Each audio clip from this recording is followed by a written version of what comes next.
अस्सलाम वालेकुम सामीन। 25 रबीउल अव्वल और 18 सितंबर है। उन्वान है सुबह की अहम खबरें। रियासत बिहार के ज़िला सीतामढ़ी में पानी की कमी से लोग परेशान हैं।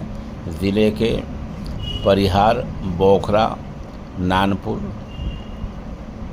बाजपट्टी और टुपरी जैसे ब्लॉक में पानी की बेहद कमी है।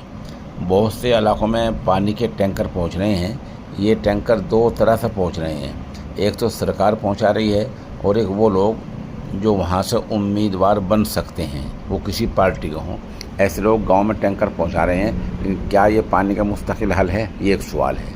ये वही इलाका है जो पहले जहाँ बाढ़ और सैलाब बहुत ज़्यादा आ जाया करती थी, लेकिन पता चला कि इस साल बारिश वहाँ उस इलाके में कम हुई है और पानी की बेहद कमी हो गई है।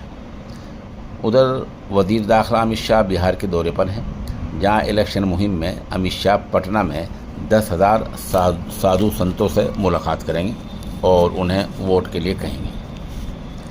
खबर आ रही है कि पाकिस्तान और सऊदी अरब दोनों मुल्कों ने आपस में नाटो जैसा एक मुआहदा समझौता किया है। उसमें कहा गया है कि दोनों में से हर एक पर कोई अगर हमला करता है तो दूसरे पर हमला शुमार होगा। कोई पाकिस्तान पर हमला करता है तो सऊदी अरब पर शुमार होगा, कोई सऊदी अरब पर हमला करता है तो पाकिस्तान पर शुमार होगा।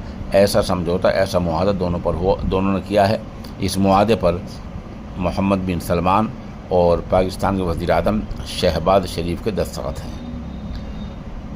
उधर कांग्रेस रहनुमा राहुल गांधी आज तकरीबन 10-11 बजे के दरमियान इंदिरा भवन ऑडिटोरियम में एक प्रेस कॉन्फ्रेंस करेंगे, जिसमें वोट चोरी के बारे में तफसील से बताएंगे। उत्तराखंड के चमोली में बादल फटने से 3 लोग लापता हैं और 6 मकानात बह गए हैं। उत्तर प्रदेश के सहारनपुर से दर्दनाक खबर आ रही है। यहाँ यमुना नदी में 2 लाशें बहती मिली हैं। ज़िले के थाना मिर्ज़ापुर इलाके के गांव अकबरपुर के लोगों ने पुलिस को इस बारे में मुत्तला किया है।